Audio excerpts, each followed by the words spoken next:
दोस्तों नमस्ते।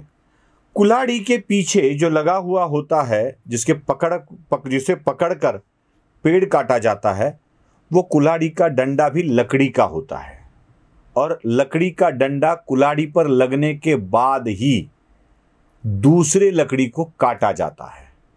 मतलब वही डंडा कारण ठहरता है अपने ही कुल को खत्म करने के लिए। वैसे ही न जाने क्या गुस्सा है, अपने ही कुल को बदनाम करने के लिए एक व्यक्ति निकल पड़ा है। अब ये यही व्यक्ति है जिसकी मां ब्राह्मण है और जिसका मां के आग्रह के कारण उपनयन संस्कार भी किया गया है।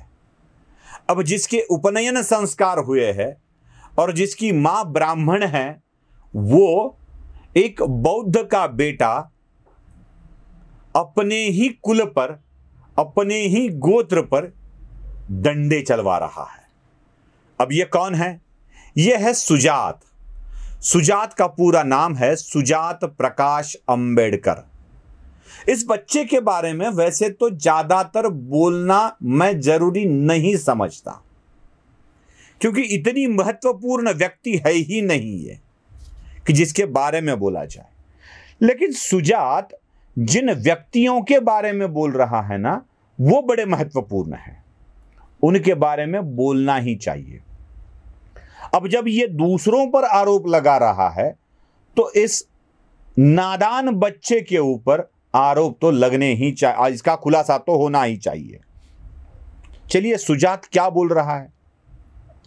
जब राज ठाकरे ने सभा ली, पहली वाली सभा, और उसमें कहा कि अगर मस्जिद के ऊपर के स्पीकर उतराए नहीं गए तो हम स्पीकर लगाकर हनुमान चालीसा गाएंगे, तब सुजात ने कहा कि वहां पर मुझे कोई भी बहुजन लड़का दिखना नहीं चाहिए। अब इसको क्यों नहीं दिखना चाहिए पता नहीं है, इसने कह दिया अगर लगाना ही है तो अमित ठाकरे जाके हनुमान चालीसा लगाए, वहां पे मुझे सब जनेऊधारी ब्राह्मण ही दिखने चाहिए। अब इसकी कौन सुनने वाला है, लेकिन इसने बोल दिया, चलो कोई दिक्कत नहीं है, बोल दिया तो बोल दिया। लोकशाही है, लोकतंत्र है, हर एक को अपने अपने तरीके से बोलने का अधिकार है। और ये भी कह दिया फिर औरंगाबाद में आकर कि जितने भी विवाद उत्पन्न होते हैं वो सारे ब्राह्मण ही करते हैं। अब उच्चवर्णीय ही कहते हैं। अब अनुराग ठाकुर को, ये ठाकुर को उच्चवर्णीय ब्राह्मण में कहां ले जा रहा है? ठाकुर उच्चवर्णीय है, ब्राह्मण में कहां ले जा रहा है पता नहीं है मुझे, लेकिन जो कोई भी बात कर रहा है उन सभी को ब्राह्मण साबित करने में सुजात लगा हुआ है। अब सुजात को अपनी मां के कुल के साथ इतना द्वेष क्यों है, इसका पता अभी लगाना पड़ेगा, ढूंढना पड़ेगा कि अपने मां की ही कुल के साथ सुजात इतना द्वेष क्यों रखता है। चलिए सुजात जो कुछ भी कहता है जरा सुन लीजिए, आपको भी अच्छा लगेगा सुनकर कि क्या बोलना चाहता है सुजात। कि देश के गद्दारों को गोली मार, प्यार मांगोगे तो खीर देंगे, कश्मीर मांगोगे तो चीर देंगे, इस देश में रहना होगा तो वंदे मातरम कहना होगा। भीमा कोरेगाव वेळेस मिलिंद एकबोटे आणि मनोहर भिडे हे दोन उच्चवर्गीय नेतेच होते, ब्राह्मण समाजाचे नेते मानले जातात।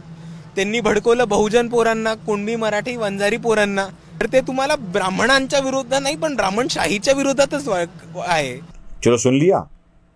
अब मुझे खुलासा ये करना है कि कोरेगांव भीमा में जो भी कुछ हादसा हुआ, वहां कुछ गड़बड़ी अफरा तफरी हुई, तो उसमें भड़काने वाले कौन थे? कोरेगांव भीमा के ठीक पहले दिन जो यलगार परिषद पुणे में हुई थी, उस यलगार परिषद में किसने भड़काया था? क्या संभाजी भिड़े गुरुजी भड़काने वालों में शामिल थे? क्या मिलिंद एकबोटे भड़काने वालों में शामिल थे? कहीं भी उन्होंने दंगा भड़काया है ऐसा नहीं दिखता है। लेकिन फिर भी ये कम्युनिज्म का षड्यंत्र देखिए, इकोसिस्टम देखो कितनी अच्छी काम करती है। ये घटना घटने से पहले ही उसकी स्क्रिप्ट बना लेते हैं और वही स्क्रिप्ट चलाने लगते हैं।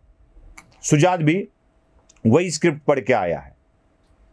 जब भी कभी ऐसे आरोप लगाने हो तो ब्राह्मणों के ऊपर लगा दिए जाते हैं। इसका कारण है बाउंस बैक नहीं आता है, कोई बात नहीं करता है इसके ऊपर कि इसे तुमने क्यों कहा। अब सुजात आरोपों के ऊपर आरोप लगा रहा है, इसका बुलाने बोलने वाला या उसका कोई और ही है जो इससे बुलवा रहा है, वो है इसके पिताजी। उसको लॉन्च करना चाहते हैं।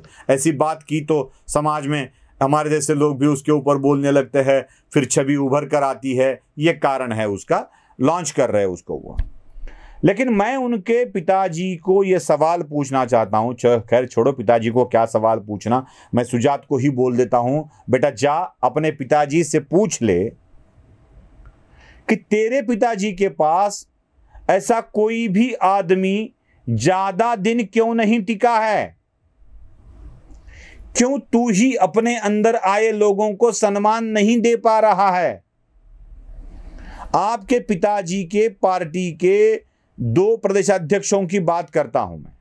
एक जो बौद्ध पहले से थे, औरंगाबाद के भाई खंडागढ़े, उनके साथ आपके पिताजी ने क्या किया? वो तो बौद्ध थे, वो तो आपके पार्टी के प्रदेशाध्यक्ष थे, आपके साथ मिले हुए थे। वो आपके पार्टी से दूर क्यों गए? आपके पिताजी के साथ उन्होंने नाता क्यों तोड़ा? मैं दूसरा सवाल पूछना चाहता हूं। बीड़ के हनुमंत उपरे जो अभी नहीं रहे, उन्होंने तो आपके विचारों से प्रभावित होकर अपने हिंदू धर्म को त्याग कर, जो ओबीसी थे, खुद बौद्ध धर्म का स्वीकार किया था। भावसार समाज से थे हनुमंत उपरे।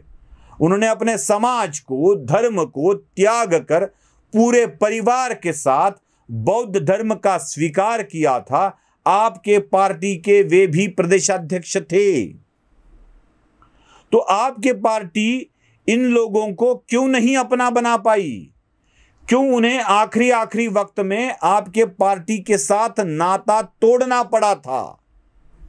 आपके पार्टी के, आपके पिताजी के पार्टी के, आपकी पार्टी अभी है कहां? अभी आप तो ऑफिशियली लॉन्च भी नहीं हुए, हो जाओगे। अभी ऐसी ही बात करते रहो तो जल्दी लॉन्च हो जाओगे। ब्राह्मणों को गालियां दे दो, हिंदुओं को गालियां दे दो, हिंदू धर्म को गालियां दे दो, हिंदू देवताओं को गालियां दे दो। भले ही आपका उपनयन संस्कार हुआ हो, दे सकते हो आप गालियां, दे दो। लेकिन इन गालियां देने से पहले जो आपके बने हैं उसको आप क्यों अपना नहीं पाए? वो सुषमा अंधारे हिंदू थी, उसको भी अपना नहीं पाए, उसको भी साथ नहीं रख पाए।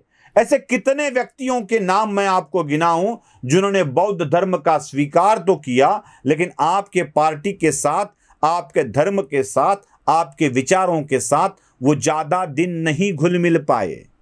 क्या कारण हो सकता है इसका? क्या सुजात बता पाएगा? सुजात नहीं बता पाएगा, क्योंकि सुजात के पार्टी की विचारधारा ही गालियां देकर, दूसरों की बदनामी कर कर बड़ा होना है। तो सुजात तो बता नहीं पाएगा ये बात।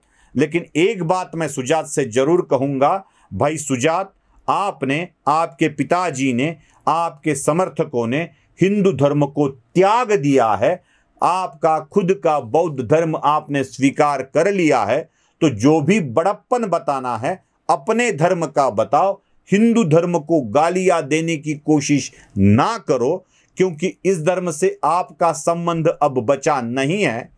कहीं हिंदू धर्म के लोग आपके धर्म को गालियां देंगे तो आपको बुरा भी लगेगा और आप पुलिस थाने भी जाओगे, न्यायालय में भी जाओगे।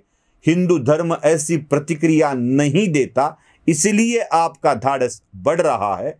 जिस धर्म को आपने त्यागा है उसके बारे में मत बोलो, जिसका त्याग करते हो उसकी चिंता, आस्था या द्वेष भी किया नहीं करते। यही बौद्ध धर्म की परंपरा और आस्था को आप कायम बनाए रखिए। इतनी ही विनती है। नमस्ते।